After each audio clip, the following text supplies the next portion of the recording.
السلام علیکم ورحمۃ اللہ وبرکاتہ۔ آج انشاءاللہ ہم حرکات کی آخری جو پورشن ہے اس کو کور کر رہے ہیں، جس کا نام ہے پیش۔ پیش یعنی ضمہ۔ ضمہ کی مشق کریں گے اور یہ جانیں گے کہ اس کا ساؤنڈ کیسے نکلتا ہے۔ اس کا ساؤنڈ تھوڑا یو کی طرف نکلتا ہے۔ اس کی سب سے پہلے آپ پکچر دیکھ لیں کہ پیش کو یہ حرف کے اوپر ہوتا ہے لیکن واو کی شکل میں ہوتا ہے، یعنی لکیر کو ہلکا سا ٹیڑھا کر دیا گیا ہے تو اس کی واو کی شکل بنتی ہے۔ اچھا، اس میں ہونٹ ملتے ہیں لیکن گولائی میں۔ اس میں ہونٹ ملنے کے بعد چھوٹا سا سوراخ ہوتا ہے، ہونٹوں کے بیچ میں آ جاتا ہے، تو بہترین ادائیگی ہوگی حروف کی۔ اچھا، پیش کی آواز میں نہ تو زیر زبر کی طرح آ نکلتا ہے اور نہ زیر کی طرح ای نکلتا ہے۔ یہ دونوں ہونٹوں کو ملا کے چھوٹا سا منہ کی ہونٹوں میں دائرہ سا بن جاتا ہے، تو اس کی ادائیگی ہوتی ہے۔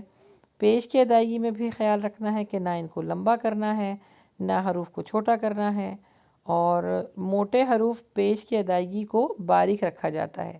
موٹے حروف پیش ہونٹوں کو مجھول کر کے نہیں پڑھنا ہے۔ جب را پر پیش ہو تو اسے موٹا ادا کیا جاتا ہے، اور پھر وہی بات کہ جیسا کہ الف پر پیش ہو تو وہ الف نہیں بلکہ حمزہ پڑھا جائے گا۔ تو ان ساری باتوں کو رائٹ ڈاؤن کر لیجئے، اور انشاءاللہ آگے انہی کو لے کے ہم حروف مدہ اور حروف لین سیکھیں گے۔ یہی زیر زبر پیش جو ہے وہ دوسری حالات میں آپ کو دکھایا جائے گا، تو اس کو خوب اچھی طریقے سے اس کی پریکٹس کیجئے۔ اب اس کی ہم انشاءاللہ مشق کر لیتے ہیں۔ بسم اللہ الرحمن الرحیم۔